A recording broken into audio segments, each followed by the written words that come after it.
Welcome to the Marriage Game Plan Podcast, where we help couples build healthy relationships through faith, love, and strategy. I'm George. And I'm Tondra, and we are so glad you're here. For over 15 years, we've been coaching couples from NFL locker rooms to everyday living rooms on how to win in marriage, not just survive. So whether you're newlyweds, seasoned teammates, or somewhere in between, this podcast is your bi-monthly huddle for real talk, practical plays, and fresh game plans to help you win your home game. And if you're single and hoping to be married one day, this is your podcast for insights and practical tips to help you enter into marriage with clarity, confidence, and purpose. So grab your spouse or just your headphones. And let's build a championship level relationship together. Hey, everybody. Welcome to episode 2 of our podcast. We are back. We are back in the building. Hey, and before we dive in, we wanted to invite you to follow us on social media. You can do that at Journey for Life Now. And at Tondra Gregory. And lastly, at George A. Gregory. We want you to follow us, and hey, we'll follow you back. And if you have not already done so, please pick up your copy of the Marriage Game Plan, our new book. You can find it on Amazon. That's right. Or at your favorite online bookstore. Hey, and welcome back again to episode 2. And we're calling today's episode Happily Ever After. Or so we thought. I love that. Happily Ever After, or so we thought. And in our marriage, we often say that marriage, it's a team sport. Mm-hmm. And teams that play together don't always win together. Yes, it's about having that chemistry, right? Yeah. You know that teams that go to championships or win the Super Bowl have the highest level of chemistry with each other. Yeah, I love that. Yeah. I love that. In the last episode, we talked about sometimes your differences in your backgrounds or differences in the way that you were brought up or how you respond to things can make or break your relationship. So we're going to jump right into this. In our marriage, what we realize is that sometimes our differences can be a problem. They can. And we personally, when we first started off as a new team, a newly married couple, just like most couples start off, you know, there are things that you have to overcome. Yeah. There are obstacles that work against you feeling like you're on the same team, especially, you know, with conflict and communication. And like George says, coming from different backgrounds. True. And perhaps you're looking at other couples thinking they've got something up on you. You might think they're not struggling like you are, or they have more chemistry, or they, you know, are having a happier marriage, and it just seems like you might be, you know, struggling. But you have to be careful, because when we compare and we look at things, other couples, and we compare that to ourselves, it can prevent us from putting the work in to have a great marriage. Right. And really, I always like to say the secret to a great marriage is 2 people working hard to have a great marriage. Sure. A great marriage isn't just given to you just because you have more compatibility. So it's very dangerous for us to be thinking that other couples are better than us because they just are soulmates or they just have it together. Yeah, you know, I like that, right? Because I think that there's so many times, maybe there are marriages out there that they're looking and comparing themselves at someone else, kind of like what we do at Instagram, right? We look and we say, man, somebody else is having more fun on vacation, or they take better trips, or man, it looks like they have such a great lifestyle. And we don't want you to fall into that trap of comparing your marriage or your life to others. And so as we jump in today, we want to talk about 3 big challenges that we faced in our marriage when we first started off, and somewhat we found traces of these throughout our marriage. Number 1 is the power struggle. Yes, the struggle is real, y'all. The struggle is real. I know I came from a home where my dad, he was that authoritative voice, right? My mom, she was strong, but man, she just naturally kind of submitted, or naturally kind of went along with what my dad said, and obviously us kids, we just kind of went right in line with whatever he said. He had the final word. Yeah, and I grew up completely opposite of that, right? I grew up in a single parent home, being raised by a strong mom. I never had like a male figure in the house growing up. It was always my mom was in charge, and so that's what I understood being a woman was. She was in charge, you know, she runs everything. So when I came into the marriage, I just thought, oh yeah, go ahead and sit down, George. I got this. Yeah, that we can laugh about that now, but Yes. when we first came in, I thought I was in charge. Yeah. And Tondra thought she was in charge, and we had a big power struggle. Oh, and my so gosh. if that's you and you face that, man, the power struggle is real, and you can clash many times, but we can laugh about it now, but it was something really big yeah. in our relationship. Yeah, it was definitely preventing us from getting on that team and having that chemistry that we were just talking about a few seconds ago. Yeah, that's really real.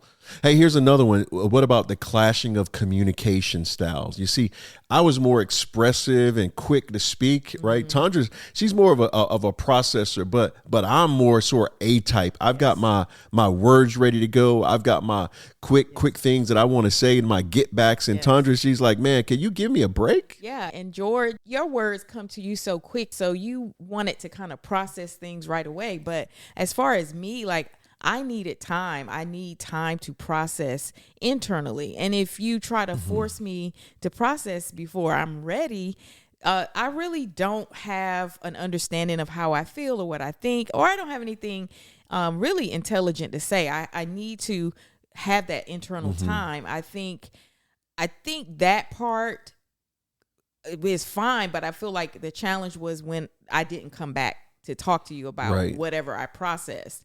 But yes, our styles were so different, and I feel like we were trying to push each other to speak or to have that same communication style. Yeah. You know what? That was too quick. We talked about that, man. Let's slow it down a little bit, because literally, like, when we were having our intense fellowship, as we call it, right, which is i.e. a fight, there would just be moments that you wanted to go away and process.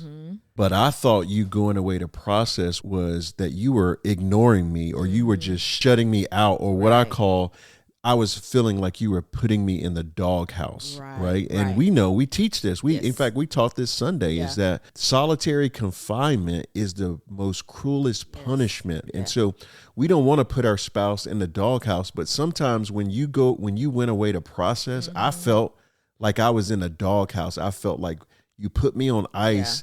And maybe that wasn't the best for me, but that was how you were wired. Right. And I think that me trying to process in the style that I needed to made you feel left out of that process, or it didn't allow you to be able to express yourself the way you wanted or needed to. Right. I had to trust your process, right? But then you had to learn what my process was. And that took us some time. It was like a dance. Sometimes it was like a battle though, right? It felt like a battle. And I feel like that's where we had to find that way to be on the same page, because I always like to say nobody gets to have it their way. Right. Everybody has to give up something for common ground or unity to take place. If they wanted their way, where do they have to go, babe? Yes, if they want it their way, we always say you got to go to Burger King. You got to go to Burger King. You can get your Whopper any way you want it. That's the only place you could get that. Right. So we had to both learn how to give up our individual styles and come up with our together style. Yeah, right? but I specifically remember that I felt like as a man I had to get things off of my chest, right? Like probably not the best to get it off your chest in those moments, because maybe I said it in the wrong tone, or maybe I used the wrong words. But what I was just really trying to articulate is I really want to talk in the moment. Right. Yeah. And there are probably plenty of in the moment processors right now that are saying, that's me. Yeah. And then you, on the other hand, you had to go away and process how you thought or what you thought about, so you can have what you would often say is an intelligent conversation, right? Yes. It's so true. And, and I don't think we realize, because that's unintentional, right? I'm not trying to leave you out. Right. I'm not trying to disrespect you or shut you down. It was just me struggling to be where you were at that time. Sure. And so you giving me grace and patience to be able to have that time so that I can process it helped us turn the corner on that. And I think me letting you know that I am going to come back to you. I'm not giving you the silent treatment. Right. I will be coming back, and you will get a chance to have this conversation to process it the way you need it to, so that you can find closure. But that to me was the turning point in our relationship when it came down to the clashing of our communication styles, is when I could trust that you would come back. Because let's face it, T, like, I mean, sometimes when we first started off, it was like 3 or 4 days before you would come back. It was. And I was just used to doing, I was just used to dealing with things on my own and people not really caring about what was going on inside of me. And so I just learned how to move on and let things go and just move on in my own way. But when you're married, you have another person. Sure. You can't just do things the way you always have done them, or the way that feels comfortable to you. But my interpretation of you just coming back at that moment when you would come back when we were first married was, she totally is not even going to address what we were talking about. And many times you had forgotten all about it because it would be 3 or 4 days. And I still had to address what I needed to address because I put it on the shelf until you came back. And many times when you didn't say anything, I felt like unheard. I felt like what I had to say didn't matter. But when you came back, when you started to come back, I want to tell you, it really meant a lot to me because I could trust that, you know what, you were interested in what I had to say and how I processed and just me being able to talk to you. And that really mattered to me. So thank you. Yeah, you're so welcome. And I just want to say out there to anyone who's listening, you don't realize, because I came back and I was fine because I got the chance to process in my style. And I just bounced back and I was coming back to George and I was just ready to be like, okay, I'm fine now. Let's have a great time.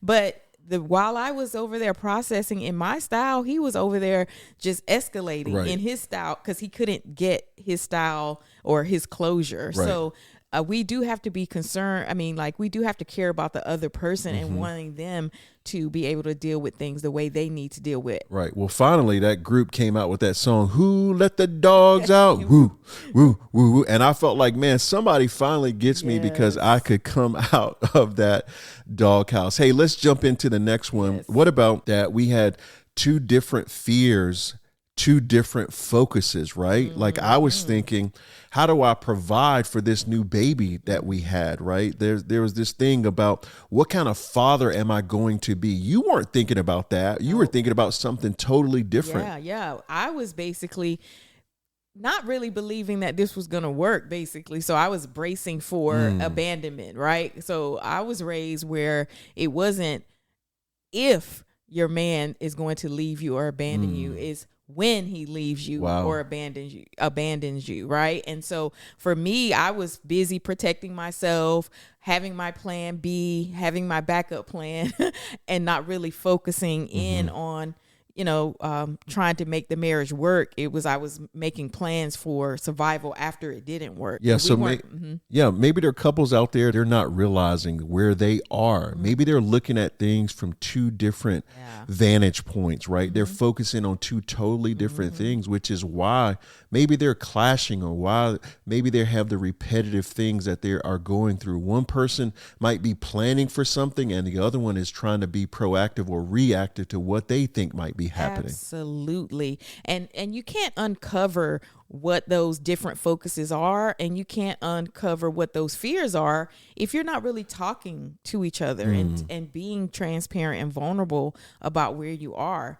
And so that's why communication is such a big factor when it comes to building a healthy marriage. You got to be able to talk about these things. Well, I remember again, when we first started off, we just had the baby. That was something big for me, right? And I wanted to do such a great job. I wanted to be the best dad. I wanted to be the best husband, but there was so much fear that I had that I would mess up, or I felt like, man, if I don't do this right, you're not going to respect me. And I just had a wrong idea of what it was. And I'm sure that caused a lot of problems. Yeah. And I think, thank you for sharing that too. And this is important because I wasn't thinking about what you might be dealing with at the time. I was only thinking about what I was dealing with at the time, right? Yeah. And vice versa. I mean, it was a big challenge for us. I look back at those pictures when we were first starting out, and we looked like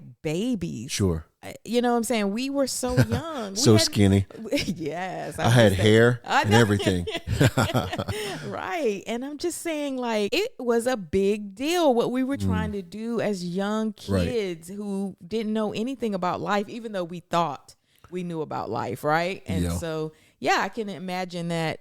It's a time we could have been more present with each other. Sure. So listen, we had these moments, we had these clashes, but then something shifted in our relationship in a major way. Yeah. And so that's point number 3, is that when it started to shift for us was crucial, because that's when we realized we could not continue to go down this road. Something had to change, or we were on our way to divorce and really destroying our family. I remember when Coach Lynn was the head coach at the time, and the Chargers were playing Pittsburgh, and we were literally 0 to, 36 points going into halftime.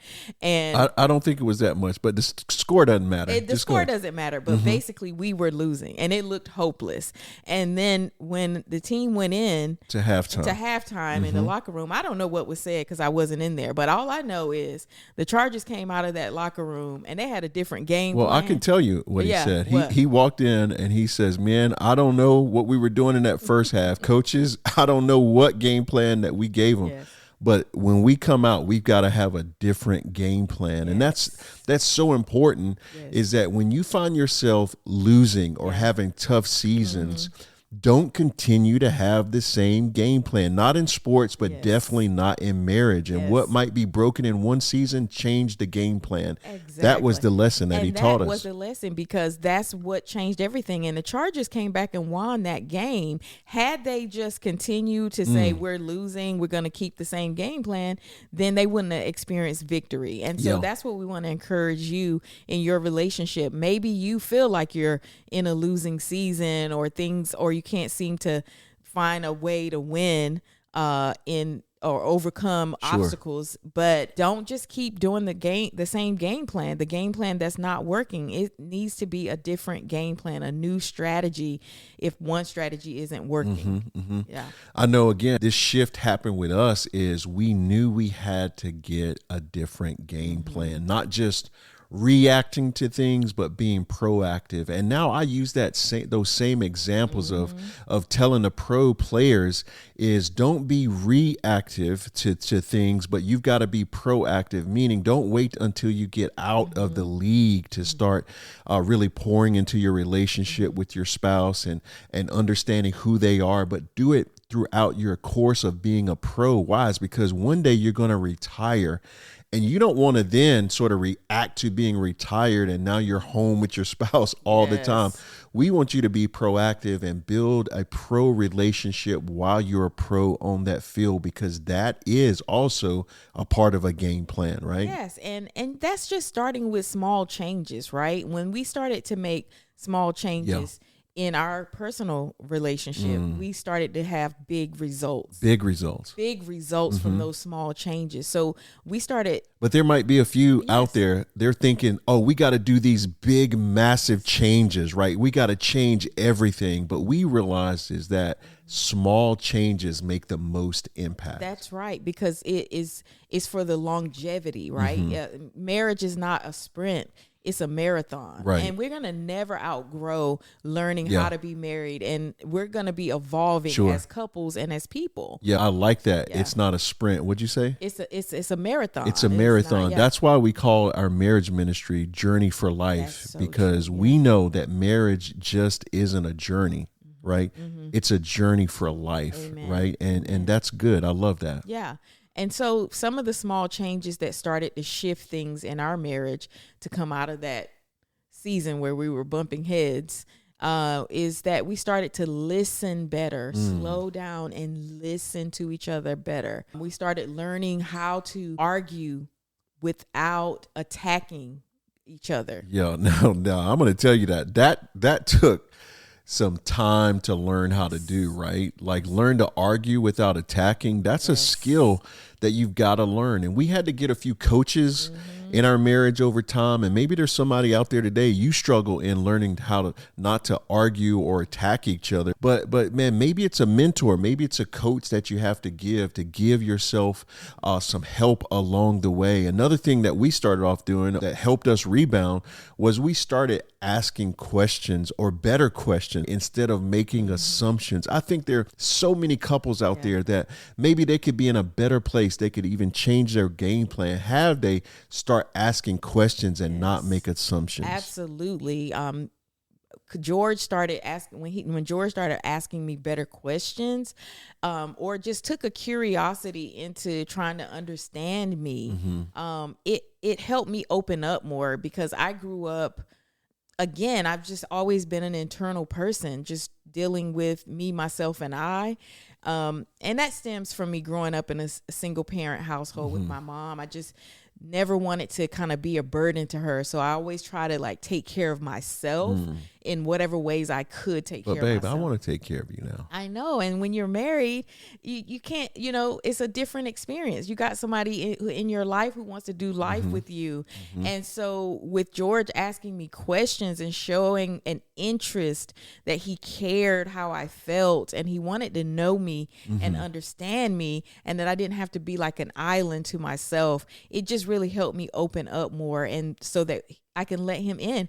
And this is a special thing that it's a gift that you get to give your spouse when you let them in your life. I love it. Yeah. Open that present. Yes. Gift me you. Yeah, I love exactly. that. Well, something that happened to me that was a game changer was when you kind of stopped being dismissive towards my needs and me, period. Right. I'm telling you, it meant so much in moments of my life when I knew that you cared about the things that mattered most to me. And there's moments that we're selfish about what we want to do. But whenever you would come to me and say, hey, I know this week was a tough week on your job. How could I be a better wife to you? Or how could I listen? Or where do you need me most right now? That's when, man, my chest kind of stuck out, and I was at attention. Why? Is because you spoke my love language. You gave me those words of affirmation that I needed as a man. And I think that there's so many people, man, when we can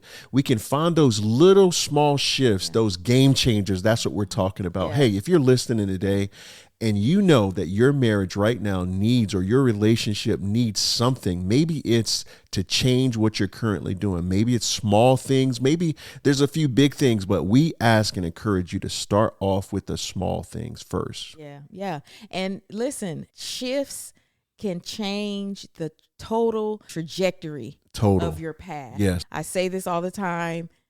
George and I should not be trying to write this book and be talking to anyone about marriage because of where we've come from. But because we were able to overcome that and change the game plan, we started winning, and we want to help other couples win. So the title of this episode was about happily ever after. I don't want to bust your bubble, but happily ever after is about putting in the hard work. Yeah. That's right. I love that because we can't have those happily ever afters without us doing something. The movies, they make it seem like, oh, you get married and just poof. Yeah. You're just happily ever after. Exactly. But we want to thank you for tuning in to today's episode. And we want to tell you, we want to see you next time for the next episode. God bless you. See you next time. Hey, thanks for tuning in to the Marriage Game Plan podcast, where we believe every couple can win with the right strategy. And if today's episode encouraged you, please follow or subscribe and share it with a friend, as it helps more couples find our podcast. And if you haven't grabbed a copy of our brand new book called The Marriage Game Plan, it's about developing a winning strategy for marital success. Hey, go grab a copy at your favorite online bookstore today. It's full of real talk, practical plays, and powerful tools to strengthen your marriage, which will help you win your home game. As you go, stay tuned for our new online coaching group starting this fall. And if this podcast is blessing your life, consider supporting the mission at journeyforlifenow.org/donate. Remember, we're building championship marriages, one play at a time. See you on the next episode. See ya.